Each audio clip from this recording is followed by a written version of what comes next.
ही गोष्ट आहे एका हुकुमशाची। ही गोष्ट आहे इराकच्या रक्तरंजित इतिहासाची। ही गोष्ट आहे एका खलनायकाची। ही गोष्ट आहे एका नायकाची। ही गोष्ट आहे त्या सद्दाम हुसेन नावाची, ज्याला इराकमध्ये कुणी राक्षस म्हणतं तर कुणी इस्लामसाठी मारणारा देवदूत म्हणतं। खरंच तो देवदूत होता का? खरंच तो कुणी राक्षस होता का? अनुत्तरित प्रश्न आहे। तो नायक होता का खलनायक? साल 1937। इराकची राजधानी बगदादच्या उत्तरेकडील तिक्रीत जवळील अल ओझा या छोट्याशा गावात एक गरीब विधवा महिला राहत होती। या महिलेचं नाव होतं अन्मा तल्पा अल मजीद। ही महिला 9 महिन्यांची गर्भवती होती। तिच्या नवऱ्याचं अब्द अल मजीदचं काहीच महिन्यापूर्वी कर्करोगाने निधन झालं होतं। घरची हालाकीची परिस्थिती, 2 वेळच्या जेवणाची पंचायत, मागच्याच वर्षी झालेलं मोठ्या मुलाचं निधन आणि त्यानंतर पतीचा झालेला मृत्यू यामुळे अन्मा तल्पा अल मजीद पुरती खचून गेली होती। तिला सारखं वाटायचं की आपल्या पोटात जे बाळ वाढतंय ते अपशकुनी आहे आणि त्याच्या पायगुणामुळेच आपल्या जीवनात काळोख दाटून आलाय। तिने अनेक उपाय करून या बाळाला पोटात मारायचा प्रयत्न केला, पण बाळाला मात्र काहीच झालं नाही आणि 28 एप्रिल 1937 रोजी अन्मा तल्पा अल मजीदच्या पोटी एक गोरा गोमटा मुलगा जन्माला आला। या गोंडस मुलाला पाहून ती आई भूतकाळातील सर्व घटना विसरून गेली आणि तिने बाळाचं नाव ठेवलं सद्दाम अब्द अल मजीद अल टिक्री हुसैन। पण या छोट्या सद्दामचं बालपण मात्र वाळवंटातल्या उष्ण वाळूचे चटके देणारं खडतर होतं। 1940 ला 3 वर्षाच्या छोट्या सद्दामला आई अन्मा आपल्या भावाकडे म्हणजे सद्दामचा मामा खेर अब्दा तल्पाकडे बगदादला नेऊन सोडते आणि आई अन्मा आपल्या गावात जाऊन इब्राहिम हसन या इस्मासोबत दुसरं लग्न करते। सद्दामचा मामा खेर अब्दा तल्पा इराक आर्मीत कामाला होता। सद्दामला मामाकडे जाऊन काहीच दिवस लोटतात तोपर्यंत दुसरं संकट समोर आवासून उभं असतं। त्या काळात अर्ध्याहून जास्त जगात ब्रिटिशांची सत्ता होती। दुसऱ्या महायुद्धानंतर ब्रिटिशांनी काही देश खालसा केले होते, त्यामध्ये इराक सुद्धा होता।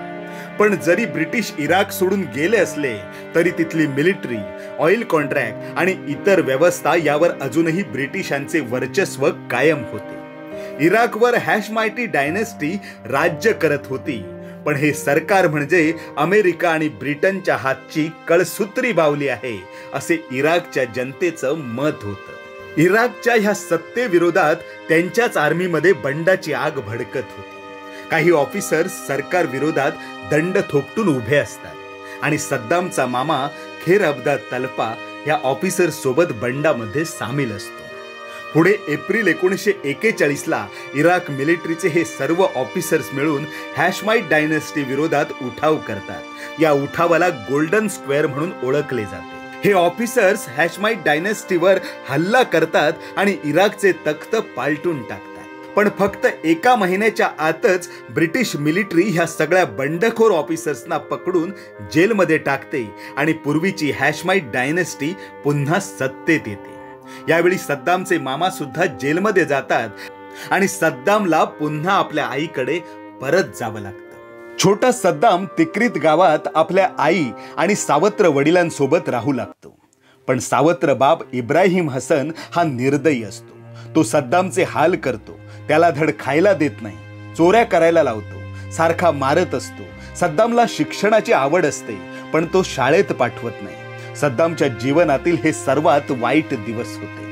असे बरेच दिवस हालाकीत लोटतात आणि 1947 ला सद्दामचा मामा खेर अब्दा तल्पा जेलमधून सुटून बाहेर येतो। जशी ही बातमी सद्दामच्या कानावर पडते, सद्दाम आपल्या सावत्र बापाचे घर सोडून पळून थेट मामाकडे बगदादला जाऊन पोहोचतो। सद्दाम बगदादमध्ये शाळेत जाऊ लागतो, छोटी मोठी कामे करून घरात मदत करू लागतो। मामा खेर अब्दा तल्पा यांच्या व्यक्तिमत्वाचा प्रचंड प्रभाव सद्दामवर होता। मामा ब्रिटिशांची बाहुली बनलेल्या तत्कालीन सरकार विरोधात होता। मामा कट्टर सुन्नी पंथाचा अरब मुस्लिम होता। सगळे अरब देश एकत्र मिळून त्यांनी एका झेंड्याखाली काम करावं असं मामा खेर अब्दा तलपा यांना वाटत असतं. आणि ह्या सगळ्या गोष्टीचा सद्दामच्या मनावर सतत परिणाम होत होता. सद्दाम आपल्या मामाला हिरो मानत होता. सरकार विरोधात छोट्या मोठ्या आंदोलनात तो भाग घ्यायचा. अगदी छोट्याशा वयात सद्दामने स्वप्न पाहिलं होतं की आपण सुद्धा आपल्या मामाप्रमाणेच इराक आर्मीत सामील व्हावे. सद्दामने आर्मीच्या अनेक परीक्षा देखील दिल्या, पण तो नेहमीच अयशस्वी ठरला. पुढे 1954ला मामा सद्दामला युनिव्हर्सिटी ऑफ बगदादमध्ये लॉ कॉलेजमध्ये घालतो. सद्दाम शिक्षणात हुशार असतो. तो एकटं राहणं पसंत करायचा, पण कॉलेजच्या आंदोलनात सगळ्यात पुढे असायचा. हळूहळू तो कॉलेजचा लीडर होतो. सरकार विरोधातील आंदोलनात दमदाटी, मारझोड करून व्यापाऱ्यांना दुकाने बंद करायला भाग पाडणे, निदर्शने करणे अशा कामांनी तो आजूबाजूच्या परिसरात ओळख निर्माण करतो.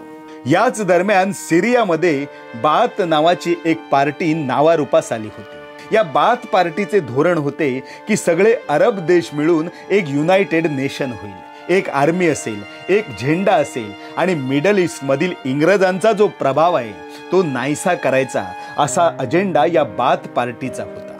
आणि अगदी कमी वेळात ही बाथ पार्टी अरब देशात हातपाय पसरू लागली होती. इराकच्या जनतेत या बाथ पार्टीची क्रेज वाढत होती. तरुणाईचा ओढा बाथ पार्टीकडे होता. आणि जेव्हा सद्दामला या बाथ पार्टीविषयी माहिती कळते तेव्हा प्रचंड आकर्षण त्याच्या मनात निर्माण होते. आपल्या मामाने जे आपल्याला विचार दिले तोच अजेंडा या बाथ पार्टीचा आहे असं सद्दामला सारखं वाटत राहतं आणि तो बाथ पार्टीत सामील व्हायचा निर्णय घेतो. सद्दाम लॉ कॉलेज अर्धवट सोडून बाथ पार्टीच्या कामात स्वतःला झोकून देतो. तो दिवसभर लोकांना एकत्र करून पार्टीचा अजेंडा समजून सांगणे, माहिती देणे, लोकोपयोगी कामे करणे, कार्यकर्त्यांना गोळा करणे, त्यांच्या सभा घेणे अशी छोटी मोठी कामे करत राहतो. आणि अगदी कमी वेळात सद्दाम हुसेन हे नाव बाथ पार्टीच्या मोठमोठ्या नेत्यांपर्यंत पोहोचते. 1955 ते 58च्या दरम्यान इराक देश अशा परिस्थितीत होता की हॅशमाइट डायनेस्टी इराकवर राज्य करत होती. हे सरकार ब्रिटिश आणि अमेरिका चालवत होती. तर एका बाजूला बाथ पार्टी सरकारच्या विरोधात आक्रमक होती, तर इराकची आर्मी बंडखोरीच्या पावित्र्यात होती. आणि या सगळ्यात इराकची सामान्य जनता मात्र भरडली जात होती. अशातच आर्मी ऑफिसर कासिम आणि आरिफ आर्मीच्या मदतीने राजघराण्यातील किंग फैजल आणि रॉयल फॅमिलीची हत्या करून 37 वर्षांचे राजघराण्याचे तख्त पालटून टाकतात. हॅशमाइट डायनेस्टी सरकार खालसा होते.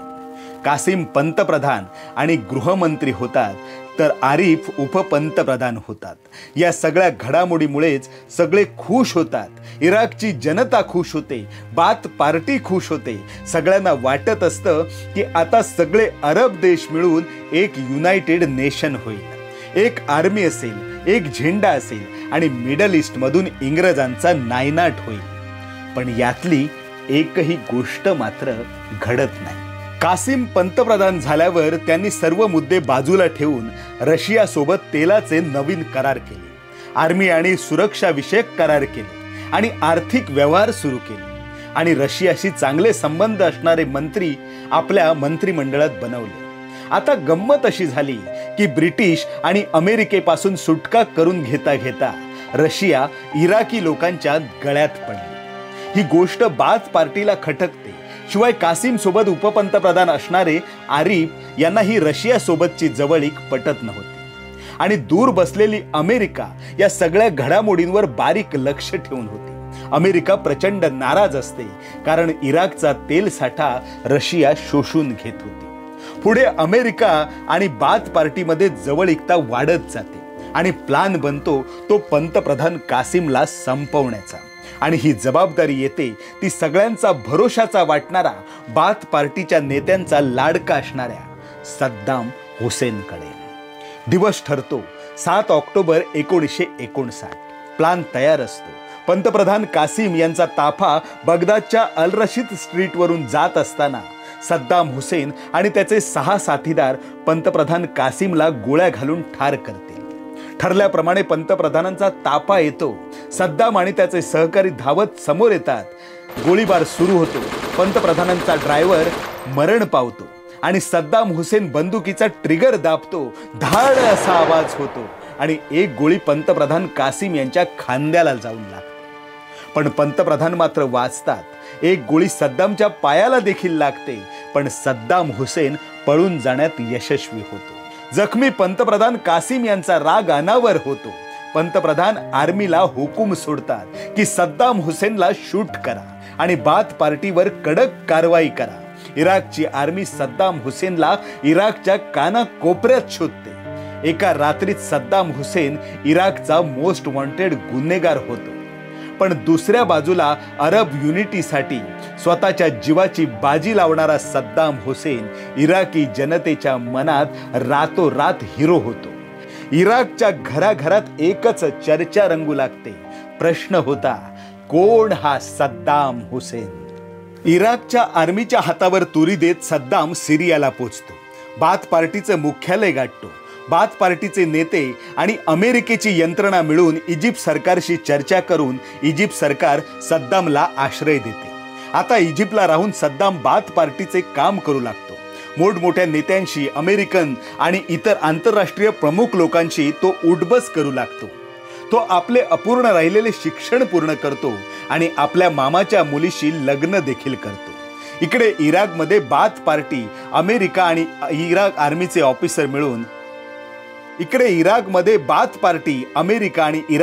ऑफिसर मिळून पंतप्रधान कासिमची हत्या करण्यात यशस्वी होतात आणि इराकचे तख्त पालटून टाकतात. बाथ पार्टी इराकच्या सत्तेत येते आणि बाथ पार्टीचे प्रमुख अहमद हसन अल बकर हे इराकचे नवे पंतप्रधान होतात. पहिल्या सरकारमध्ये उपपंतप्रधान असणारे आरिफ नवीन सरकारमध्ये राष्ट्रपती बनतात.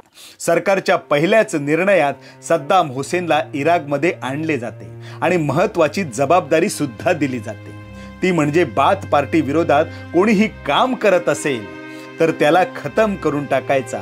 पण हे फक्त काहीच दिवस चालतं आणि पुन्हा इराकमध्ये बंडखोरी होते. राष्ट्रपती आरिफ आणि पंतप्रधान अहमद हसन अल बकर यांच्यामध्ये खटके उडू लागतात आणि काहीच दिवसात बाथ पार्टीला इराकमध्ये बॅन केले जाते. राष्ट्रपती आरिफ बाथ पार्टीच्या सर्व मोठ्या नेत्यांना जेलमध्ये टाकतात. यात सद्दाम हुसेनचा सुद्धा सहभाग असतो आणि पुढे 2च वर्षात बाथ पार्टी इराकमधून गायब होताना दिसते आणि कहाणीमध्ये पुन्हा ट्विस्ट येतो. राष्ट्रपती आरिफ यांचा विमान अपघातात मृत्यू होतो आणि त्यांचा छोटा भाऊ अब्दुल रहमान आरिफ हा इराकचा नवीन राष्ट्रपती बनतो. पण अब्दुल रहमान आरिफ शांत स्वभावाचा माणूस असतो. काहीच दिवसात सरकार कमकुवत होते आणि सद्दाम हुसेनला याच गोष्टीचा फायदा होतो.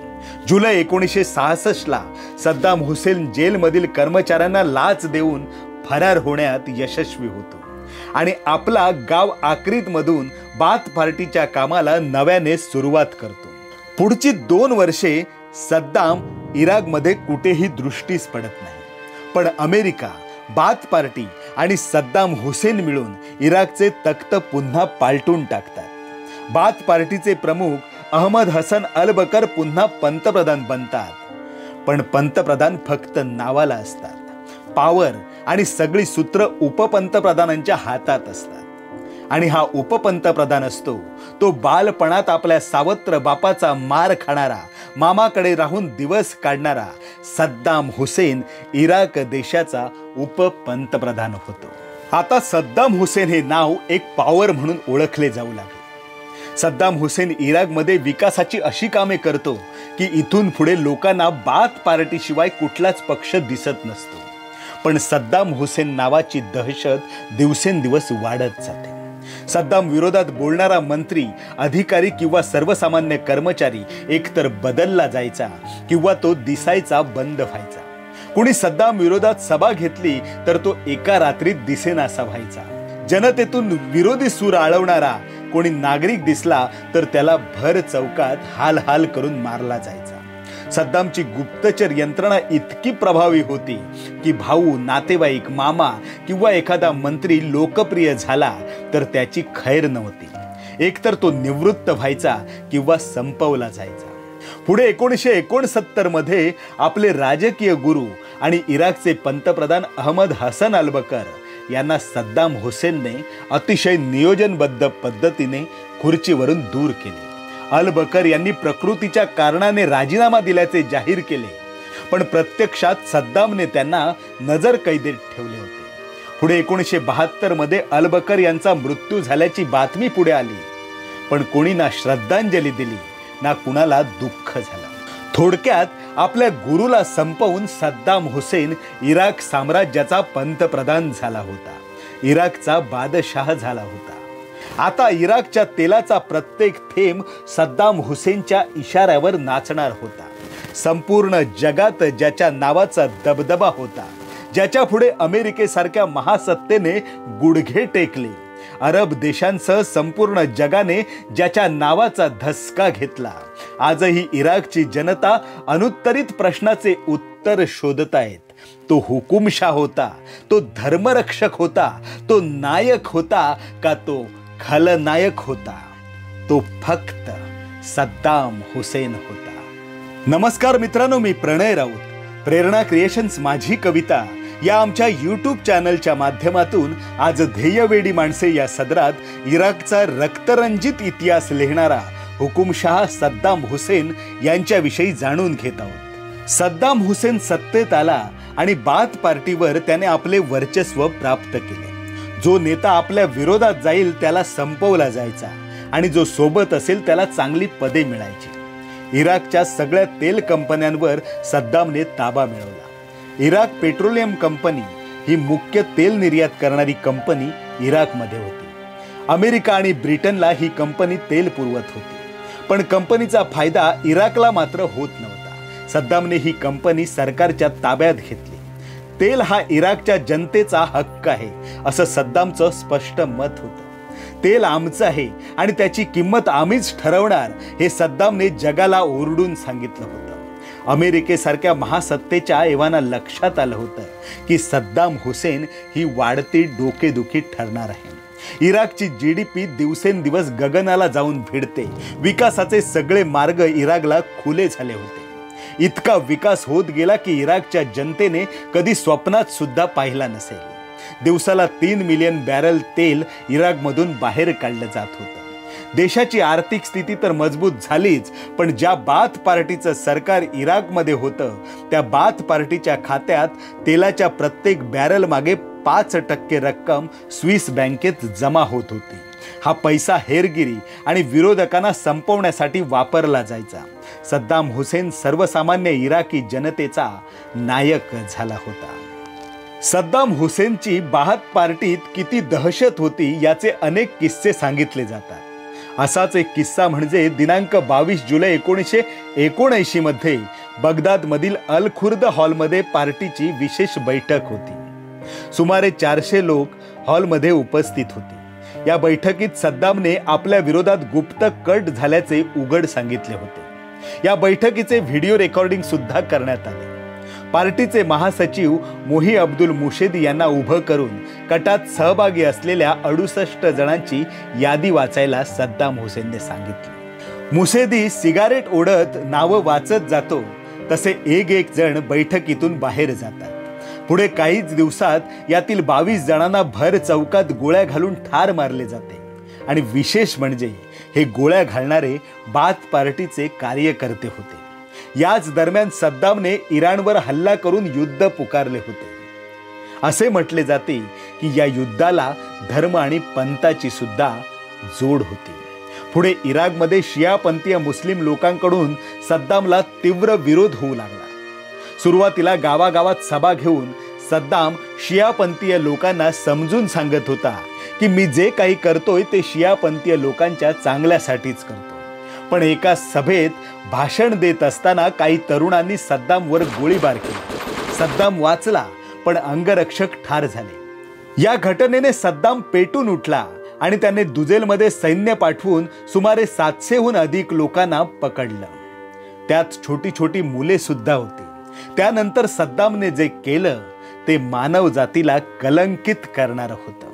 167 लोकांना भर चौकात उभं करून गोळ्या घालून ठार करण्यात. सद्दामच्या या क्रूर वागण्याचा तीव्र संताप इराकी जनतेत वाढू लागला होता. इराण सोबतच्या युद्धाने सद्दामला जेरी सांडले होते. दिवसेंदिवस इराण सद्दामवर भारी पडत होता. सद्दाम कॅबिनेटची तातडीची बैठक बोलावतो आणि आपल्या मंत्र्यांना पुढे काय करता येईल याविषयी मत विचारतो. यावर आरोग्य मंत्री युद्ध थांबवण्यासाठी सीज फायरचा पर्याय सुचवतात. सद्दामला हा पर्याय म्हणजे कमकुवतपणा वाटतो. त्याने संतापून भर कॅबिनेटमध्ये आरोग्य मंत्र्यावर गोळ्या घालून ठार केले. आता सगळ्या मंत्र्यांना कळून चुकले होते की सद्दाम विरोधात बोलणे म्हणजे मृत्यूला मिठी मारण्यासारखे होते. इराणच्या वाढत्या प्रभावामुळे सद्दाम सैरभैर झाला होता. त्याने कुणाचीही तमा न बाळगता इराणवर केमिकल वेपनचा हल्ला केला. हजारो इराणी सैन्य मृत्युमुखी पडले तर वाचलेले लुळे पांगळे झाले.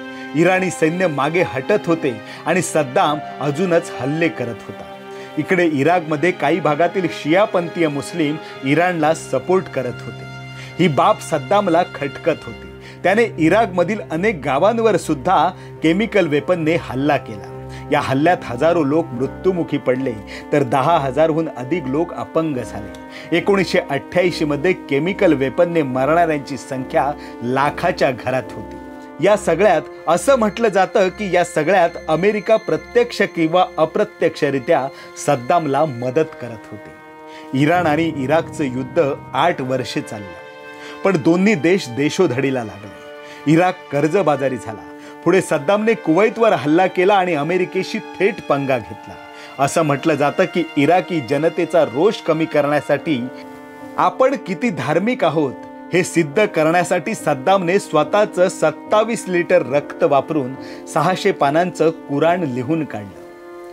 तो म्हणायचा, आपल्याला आलेल्या संकटातून अल्लाने वाचवलं आणि त्यासाठीच मी हे कुराण अर्पण केले. पण राजकीय विश्लेषक याला राजकीय स्टंट म्हणतात. कुवैत हल्ल्यानंतर अमेरिका आणि ब्रिटनने इराकवर आर्थिक निर्बंध लादले.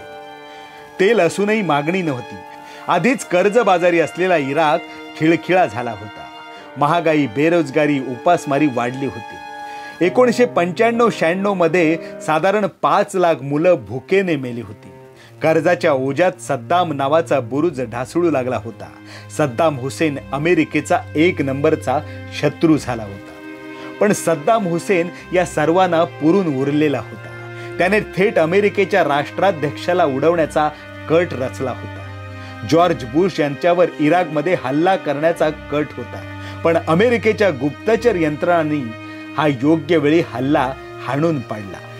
आता अमेरिका सुद्धा सद्दाम विरोधात पेटून उठली होती. याच दरम्यान सद्दामच्या गुप्तहेर खात्यात महत्वाची भूमिका बजावणारे दोन्ही मुलींचे पती म्हणजे सद्दामचे दोन्ही लाडके जावई इराक सोडून पळून जातात आणि थेट जॉर्डन गाठतात. तेथे ते दोघेही अमेरिकन गुप्तचर यंत्रणेच्या संपर्कात येतात आणि इराककडे असलेल्या केमिकल वेपन, शस्त्रसाठा याची माहिती देतात.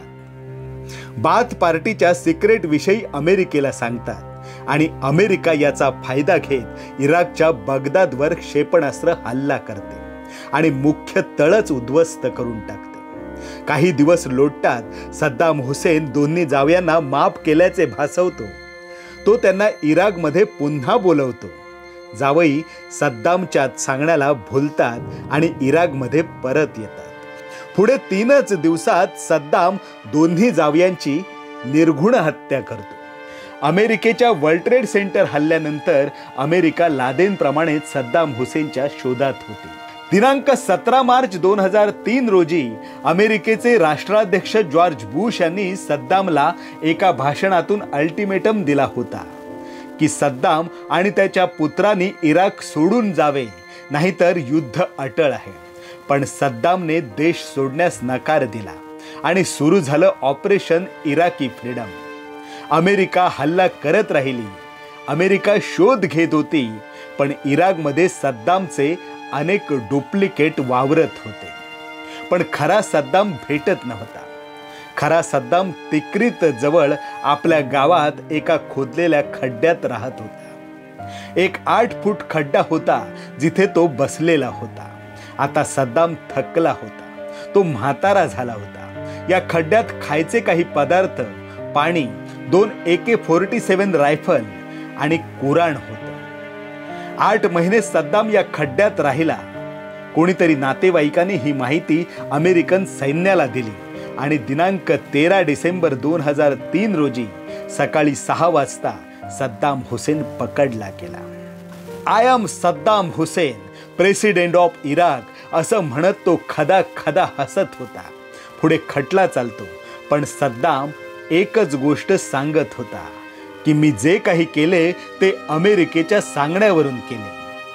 दिनांक 30 डिसेंबर 2006 रोजी ईदच्या आदल्या दिवशी सद्दाम ज्या ठिकाणी लोकांना फासावर लटकवत होता त्याच ठिकाणी अमेरिकेने त्याला फासावर लटकवले.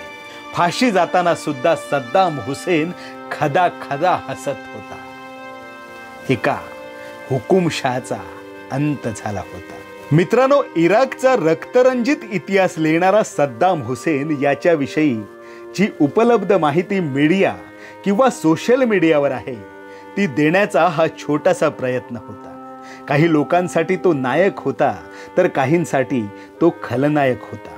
आमच्या प्रेरणा क्रिएशन्स माझी कविता या चॅनलवर जर आपण नवीन असाल तर चॅनलला नक्की लाईक करा, सबस्क्राईब करा.